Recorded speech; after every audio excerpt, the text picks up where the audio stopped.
Hello, my name is Mohammed Kimji. The sun rose at the beginning of book number 11, and book number 14 is a continuation of this extremely long, harrowing day of battle. We see by the end of book number 13 that the Achaeans only have really a thin layer of resistance separating themselves from the Trojans.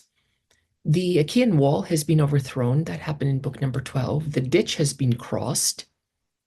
And the Trojans are fighting at the Achaean ships, wanting to burn the ships and destroy the Achaeans once and for all.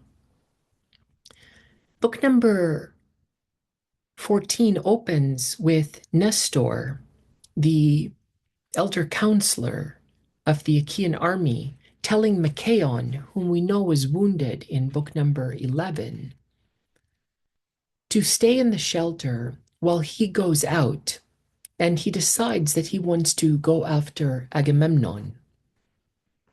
And Nestor takes the shield of his son, Thrasymedes, while Machaon is inside the shelter tended to by Nestor's mistress, his captured mistress. Her name is Hecamede. So casual, but yes, she is a spoil of war and she belongs to Nestor. Well, there is a lot of commotion. The fighting is incessant. And Nestor sees the elite wounded Achaean soldiers when he goes outside. He sees Agamemnon, he sees Odysseus, he sees Diomedes. And in the passage that I'm going to read, we see that the ships have been arranged, the Achaean ships have been arranged on the beach of Troy in more than one row. We are told that the ships that are most inland, closest to the camp, are beached with their prow facing forward. That, of course, makes for an easy escape, but we are told that they're hauled in depth, which means that there is more than one row. At line number 27 onwards, now there came toward Nestor the kings under God's hand, they who had been wounded by the bronze, and came back along the ships, Tydeus' son, Diomedes, and Odysseus, and Atreus' son, Agamemnon. For there were ships that had been hauled up far away from the fighting along the beach of the Gray Sea. They had hauled up the first ones, that's the first row, on the plain. And by the sterns of these are the stern is the back of the boat, had built their defenses. That's the wall. For wide as it was, the seashore was not big enough to make room for all the ships. We know that the Achaeans took 1,186 ships to Troy, according to the catalog of ships in book number 2. And the people also were straitened, and therefore they had hauled them up in depth, more than one row, and filled up the long edge of the whole sea coast, all that the two capes compassed between them. Nestor and Agamemnon have an exchange, and Agamemnon tells Nestor at 65 onwards, Nestor, since now they are fighting beside the grounded vessels, and the wall we built has done us no good, nor the ditch either. Where the Danaans endured so much, and their hearts were hopeful, it would be a protection to their ships and them, and could not be broken. Then such is the way it must be pleasing to Zeus, who is too strong, that the Achaeans must die here forgotten, and far from Argos. For I knew it when with full heart he defended the Danaans. What a strange series of lines. We know that Agamemnon has said in book number 2 to the Achaean army that Zeus sent him a dream that made it very clear that there's no way that the Achaeans would take Troy. We know that in book number 2, Agamemnon was making trial of his men. In book number 9, we know that Agamemnon actually did want to sail home, and he uses the same lines that he used in book number 2 when he was making trial of his men, except in book number 9, he really does believe that there is no way that the Achaeans can take Troy.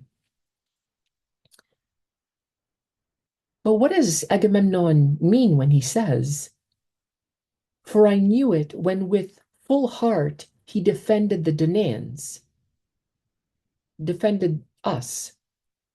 I knew it, meaning I knew that the Achaeans must die here forgotten and far from Argos when Zeus defended the Danaans. And I know it now when he glorifies these people as if they were blessed gods and has hobbled our warcraft in our hand strength. Is Agamemnon suggesting that he knew that the good fortune would not last? Is Agamemnon indicating that he expected the Achaean fortunes to be reversed by the king of the gods, whose mind no one knows, and people only suffer what Zeus gives to them, endure what Zeus gives to them? Come then, do as I say, let us all be won over. Let us take all those ships that are beached near the sea in the first line and haul them down. It's another indication they're arranged in rows. And row them out on the shining water and moor them at anchor stones out on the deep water until the immortal night comes down. If the Trojans will give over fighting for night's sake, then we might haul down all the rest of our vessels. There's no shame in running. Even by night from disaster, the man does better who runs from disaster than he who is caught by it. There seem to be two options, either run from disaster or be caught by disaster. That's how Agamemnon envisions his situation. Odysseus doesn't take well to what Agamemnon had said. He says at line number 88, "Are you really thus eager to abandon the wide-wayed city of the Trojans?" 95, "I utterly despise your heart for the thing you have spoken." Diomedes also has his own standpoint on the matter. At line number 112, he appeals to his youth. He says, "By birth, I'm the youngest." He wants to establish, you can say, his credentials to be heard. He puts forward his youth, and then he speaks about his genealogy, and he points to his birth of an excellent father. And at line number 128, he says, "Let us go back to the fighting, wounded as we are." We have to.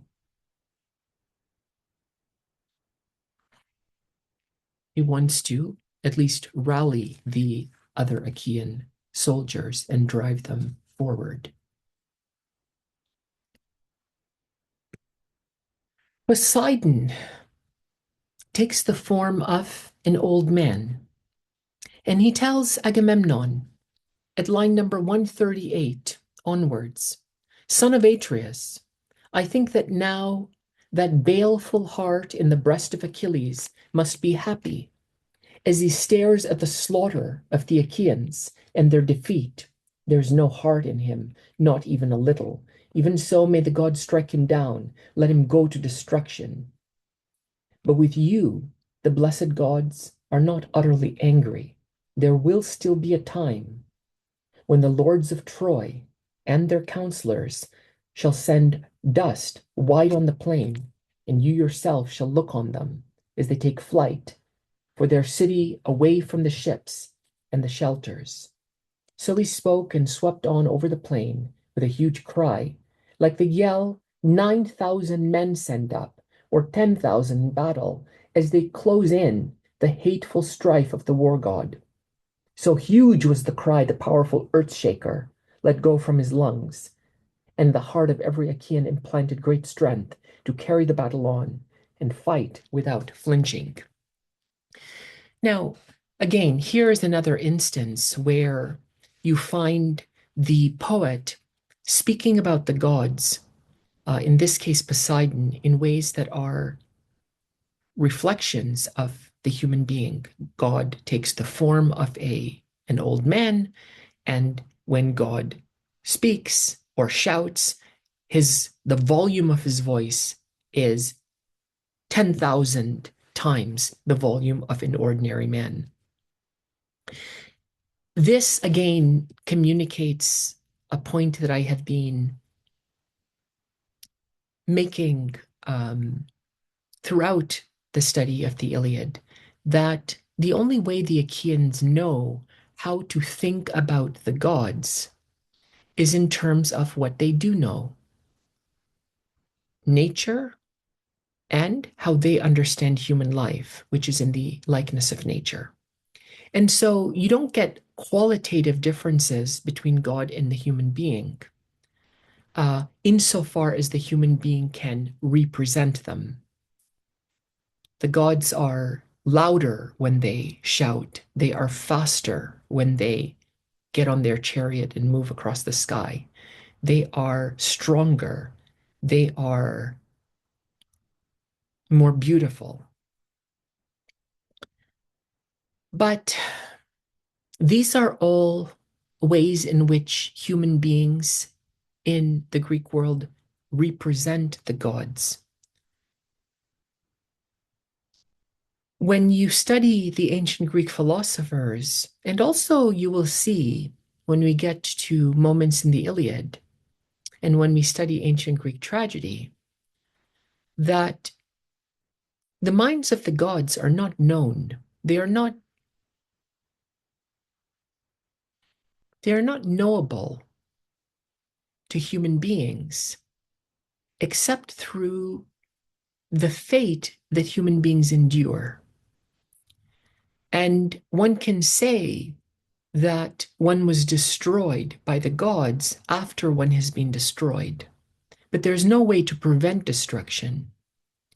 And so that's why I say that one can, in hindsight, say something about the gods, but in order to know that, one has to already have endured or suffered what the gods have given to them. The ways in which the gods are represented, we have seen throughout the course of the Iliad, are manifold.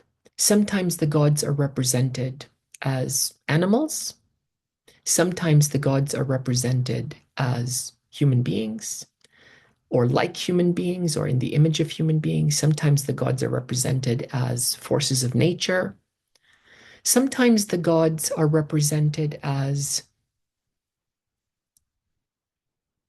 not known by human beings. And sometimes the gods are represented, we will see, as not knowable by human beings. Particularly when we get to a passage in book number 16, and I will draw attention to that when I arrive there. So Poseidon, of course, is still acting against Zeus's orders, because we know that in book number 8, Zeus has commanded the gods not to interfere in the battle. Poseidon is interfering in the battle, and you will see that Poseidon is not the only one who is violating Zeus's order.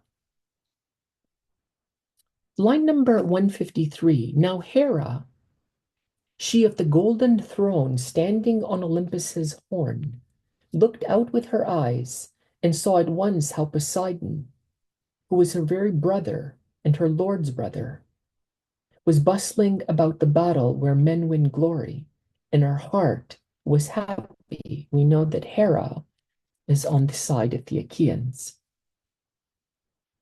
And now the lady ox-eyed Hera, that's an epithet again that reminds us that Hera likely was worshipped in animal form at some point, was divided in purpose as to how she could beguile the brain of Zeus. Well, in what follows, you will see, as I have mentioned a number of times before, that while Zeus is the king of the gods, that doesn't mean that Zeus's power cannot be overwhelmed. And in fact, the ranking of the gods and the hierarchy of the gods is highly unstable, much like in the human world, where he who is greatest can be overwhelmed or overcome by she who is least. Now, in this case, Hera is the wife of Zeus. Hera is the sister of Zeus. I've indicated that there is no issue of inappropriateness with incestuous relations among the gods. They seem to, well, they do have rules which human beings do not know, I guess, but can only guess at. And it's also very interesting that the poet doesn't make any comment about this sister-brother relation and wife-husband relation between Zeus and Hera, or Hera and Zeus. Another indication that the poet, again, is a mouthpiece for the song, the immortal song that he is singing, given to him by the daughter of Zeus, the muse. And Hera calls Aphrodite. And Hera is going to here be responsible for two manipulations. The first one, she is going to manipulate Aphrodite. The second one, she is going to manipulate, well, three actually. She's going to manipulate sleep.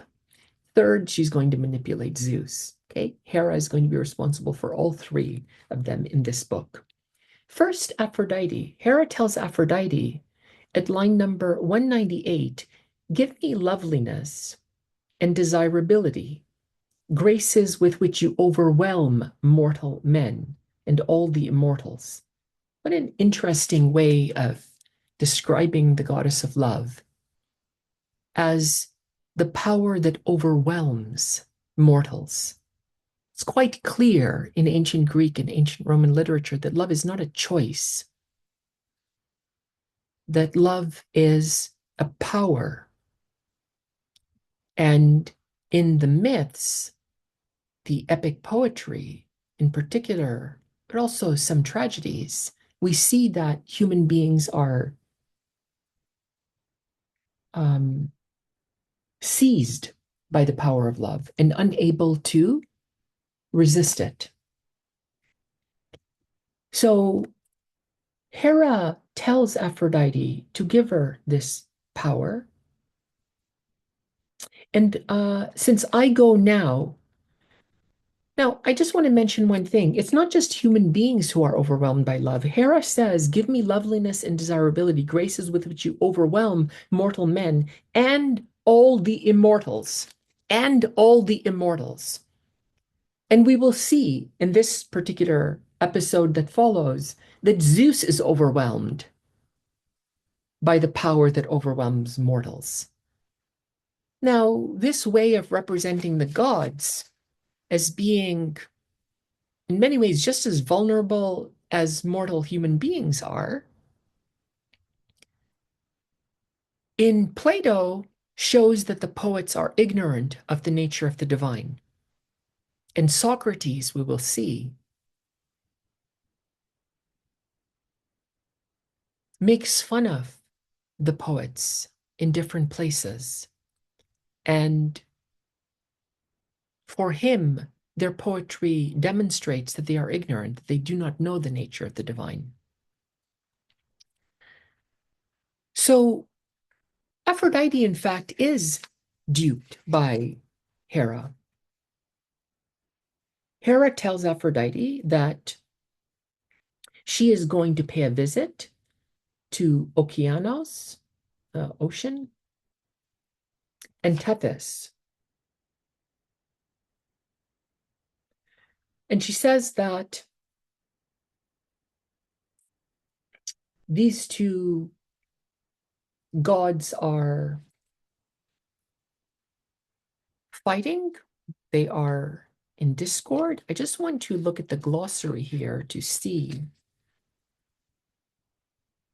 what it says about Tethys,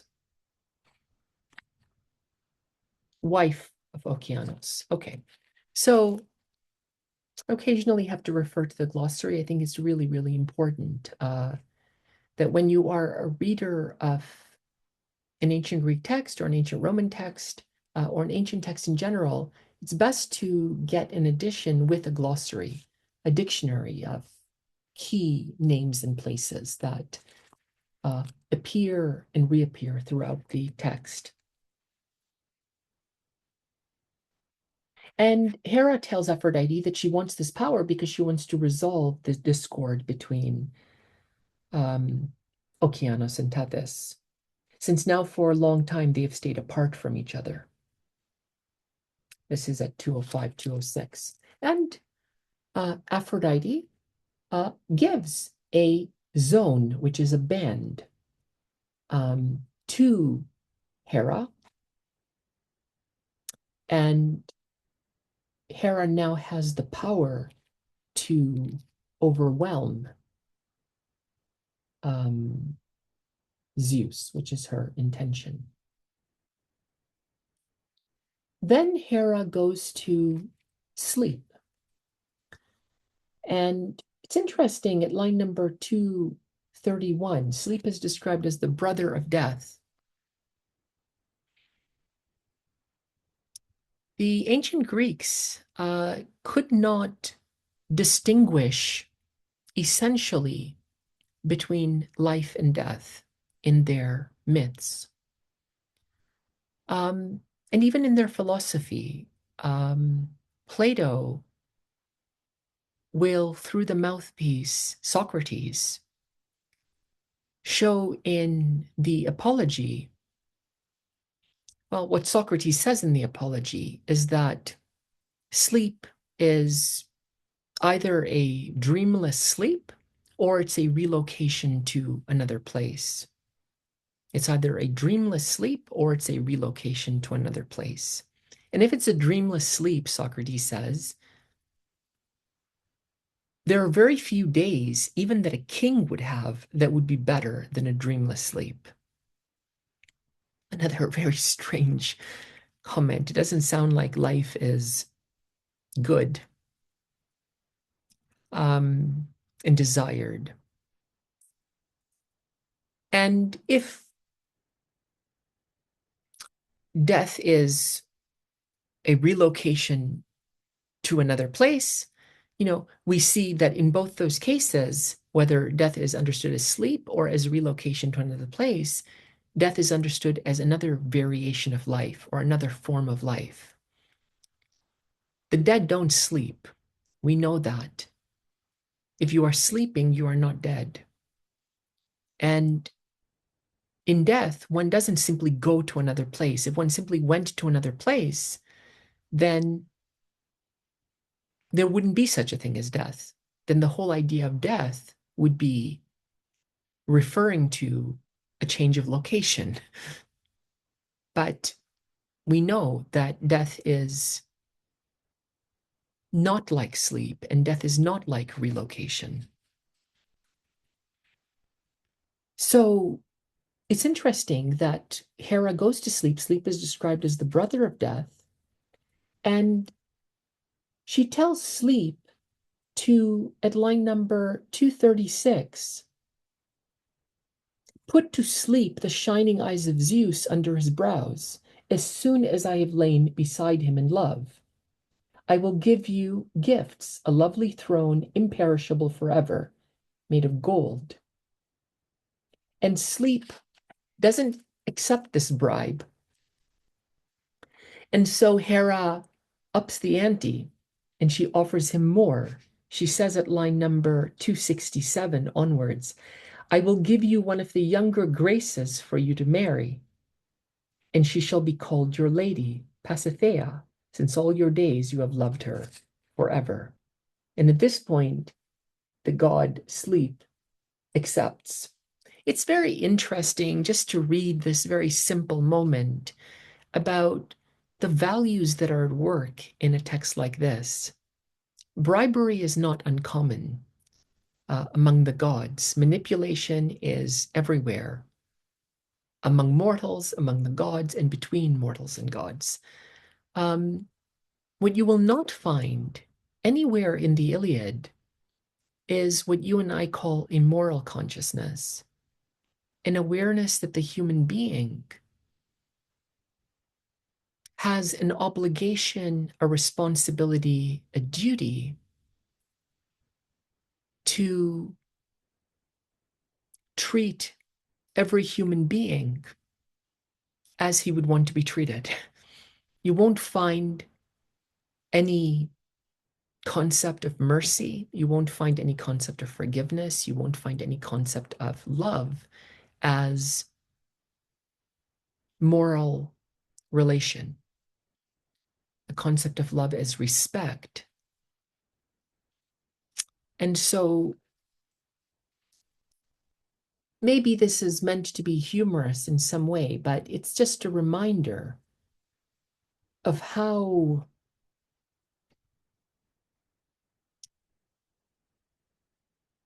the highest beings that the Greeks could conceive of treat one another.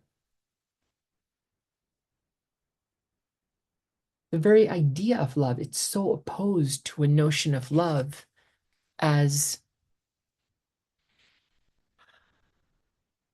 moral commitment. It's so contrary, so alien to a notion of love, so opposed to a notion of love as respecting the dignity of another person,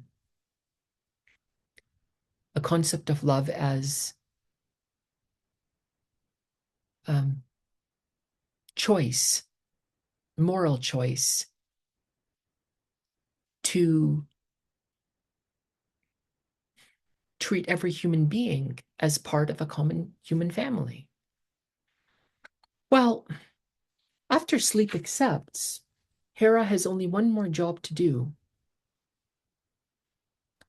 And she makes her way to Zeus, who seems to be at the peak of Gargaros, Mount Ida. And Zeus, who gathers the clouds, saw her. And when he saw her, her desire was a mist about his close heart. You can already see how Zeus here is described, that he is affected by a power over which he has no control, much like mortals.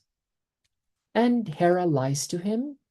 She tells Zeus the same thing that she told Aphrodite, that she is going to Okeanos and Tethys to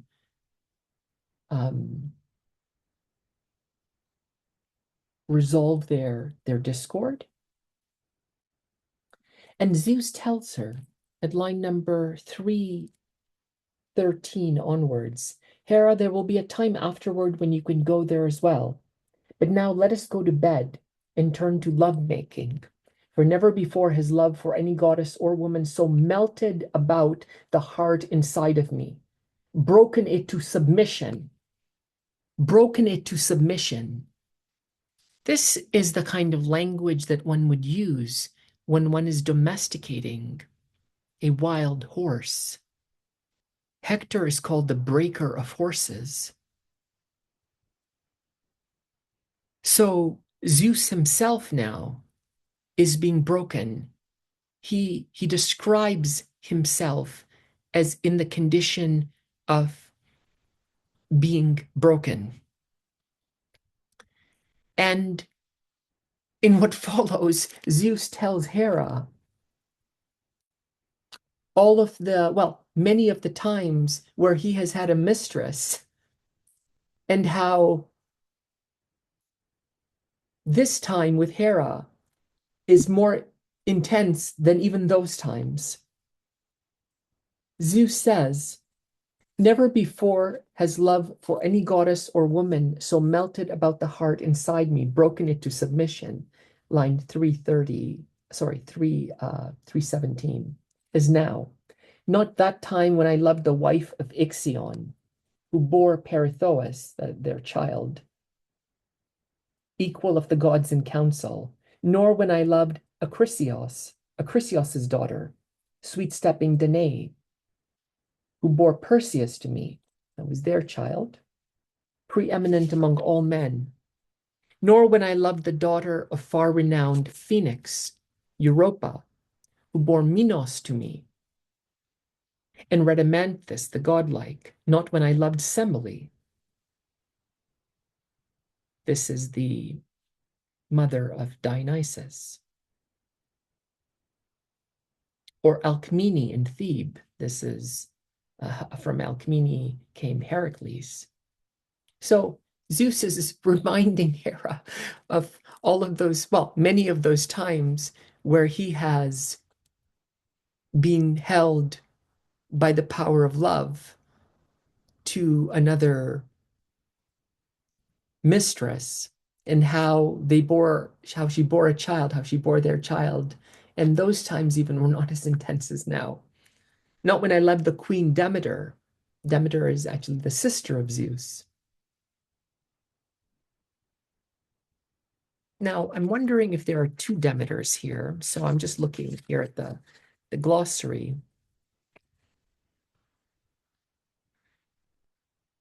Are there two Demeters? No, sister of Zeus, goddess of earth, as giver of food. Only one. Not when it was glorious Leto, nor yourself, so much as I now love you, and the sweet passion has taken hold of me. So again, this language about being seized, being taken hold of, broken to submission, it indicates that this is not something that Zeus even can resist. And so you find that while Zeus is the king of the gods, Zeus is unable to resist the power of Aphrodite. So what does king even mean, or what does most powerful even mean? And what are we make of those passages, for example, in book number 8, where Zeus threatened the gods and told the gods that in fact he was much stronger than all of them combined. And if they were pulling at a rope or a cord at one end and he was pulling at the other end, he could lift them all together with all of the earth and all of its people. You know, in a moment like this, we clearly see that human beings don't know what the gods are like. And so the stories they tell are often at odds with each other or irreconcilable with each other. Well, Zeus and Hera have sexual relations, and they lay down together, we are told, and drew about them a golden, wonderful cloud, and from it the glimmering dew descended. So the father slept unshaken on the peak of Gargaron, with his wife in his arms when sleep and passion had stilled him. So at this point, Zeus is out of commission, and sleep, after disabling Zeus, goes to Poseidon, and he tells Poseidon to defend the Danaans and give them glory, though only for a little, while Zeus still sleeps, since I had mantled a soft slumber about him, and Hera beguiled him into sleeping in love beside her. Poseidon, at this point, rallies the Danaans. At line number 374, he says, I myself will lead the way, and I think that no longer Hector Priam's son can stand up to us for all his fury. Let the man stubborn in battle who wears a small shield on his shoulder give it to a worse man, and put on the shield that is bigger. So he spoke, and they listened hard to him and obeyed him. And you will see that this is a passage which expresses very clearly that the army is ranked in such a way that you can call some men better and some men worse. And the kings in person marshaled these men, although they were wounded, Tydeus' son, and Odysseus, and Atreus' son Agamemnon. They went among all and made them exchange their armor of battle. And the good fighter put on the good armor, and each gave the worse gear to the worse. Then, when in the shining bronze they had shrouded their bodies, they went forward, and Poseidon, the shaker of the earth, led them. You can see that even though at times you get the sense that the army is battling as one unit, when their arms, for example, are interlocked and shield against shield, and you have a phalanx where the Achaeans appear like one unit, like a wall, you have a ranking order where there are better men and there are worse men. I can't imagine,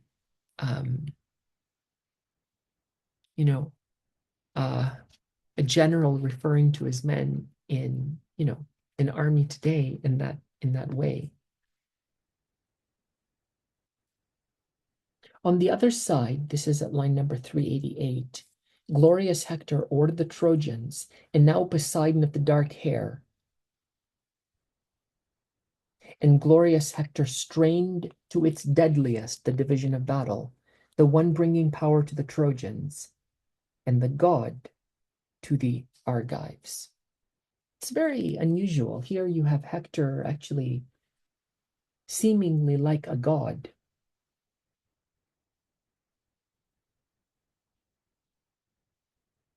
Straining with Poseidon, the division of battle. I guess this is a kind of image where there's no slack.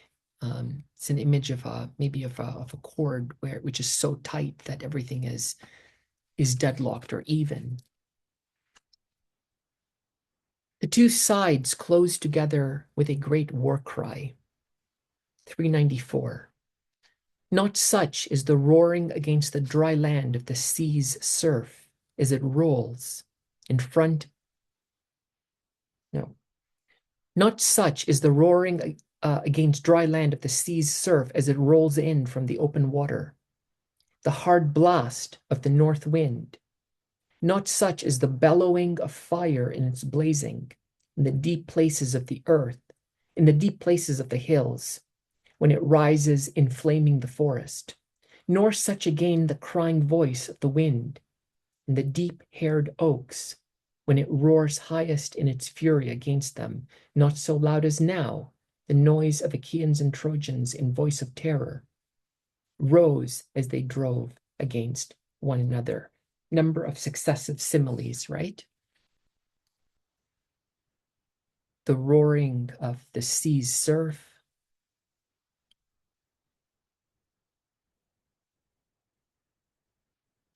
the roaring of fire,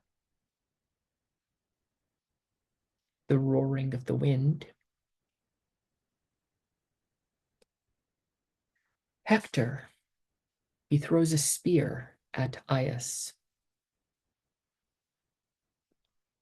Nothing comes of it. Aias takes the giant stone and throws it at Hector, smashes against the corselet. Well, hits him in the chest next to the throat and spun him. Hector staggered in a circle as a great oak goes down, root torn under. Zeus's father's stroke, and a horrible smell of sulfur uprises from it, and there's no courage left in a man who stands by and looks on. For the thunderstroke of great Zeus is a hard thing. So Hector, in all his strength, dropped suddenly in the dust, let fall the spear from his hand, and his shield was beaten upon him. Now, look at that passage and look at how the poet describes the moment where a tree, a great oak, is struck by lightning. And there is no courage left in a man who stands by and looks on. for the thunderstrokes, for the thunderstroke of Zeus is a hard thing. What does that mean? What is somebody to what is this man that is being described here who sees lightning that strikes a giant oak tree, and the oak tree falls, and the man is just standing there, we are told, because the lightning from Zeus is a hard thing. What is one to learn from that? What is the human being who sees the power of Zeus as the force of nature that utterly destroys what it comes into contact with? What guidance does a human being receive from that? What is the human being supposed to learn from that? That Zeus is the most powerful of the gods? But what is one to do with that belief? Is one to offer more sacrifices? Is one to try to ingratiate Zeus in some way? It's really fascinating. Because this is not counsel. This passage describes a man who witnesses the power of Zeus destroy something. But what is left? What is the human being to come away with? Screaming aloud, the sons of the Achaeans ran forward in hope to drag Hector away. But of course, the Trojans, they defend Hector.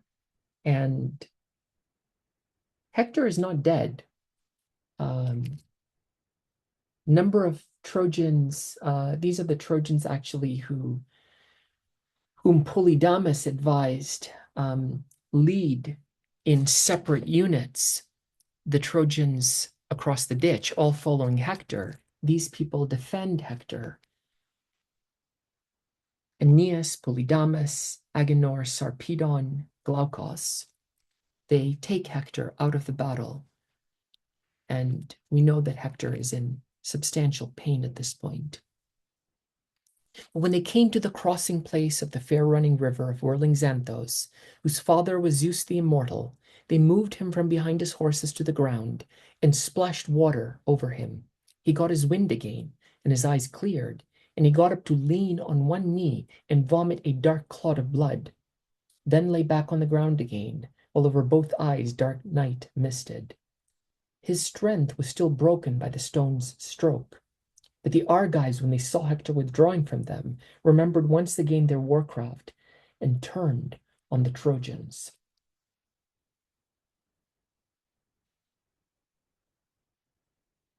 Now, we have a number of battle scenes that are, as usual, quite descriptive. This is the moment when Aias, son of Telamon, throws a spear at Polydamas. And Polydamas averts the spear, and the spear hits Archelicus. This is at line number 463. I'm going to read this passage. The spear thrown by Aias hits Archelicus. He caught the spear since the immortal gods had doomed his destruction. Archelicus is hit by the spear because the immortal gods have doomed his destruction. What is one to understand by that? I guess the explanation that the text is giving for the death of Archelicus is that the gods had doomed him. But that's no explanation, or it's an explanation without an explanation. Why did the gods doom him? Nothing more is said. And no questions are asked about that description.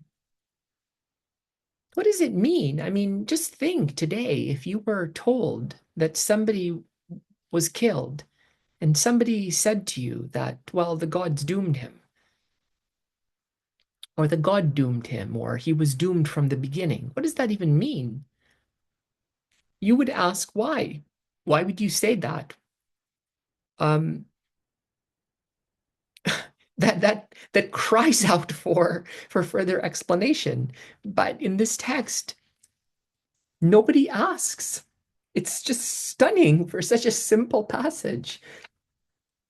He hit him in the joining place of the head and the neck, at the last vertebra, and cut through both the tendons so that the man's head and mouth and nose hit the ground far sooner than to the front of his legs and knees as he fell.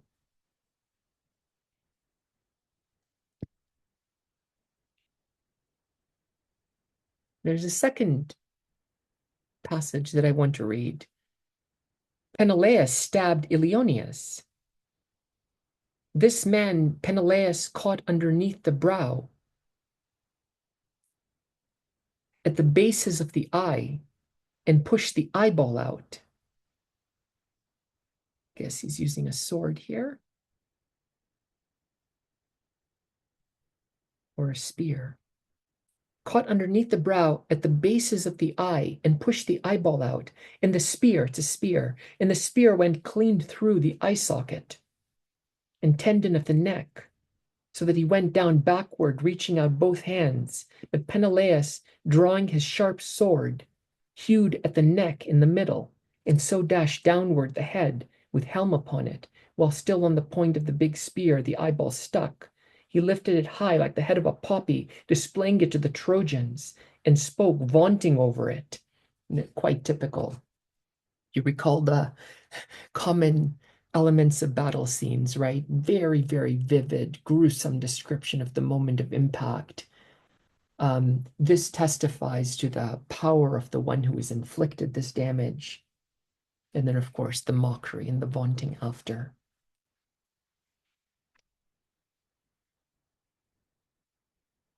Still so close yet so far. On to book number 15. My name is Mohammed Kimji. If you'd like to connect with me, please do so on LinkedIn. Thank you for your time.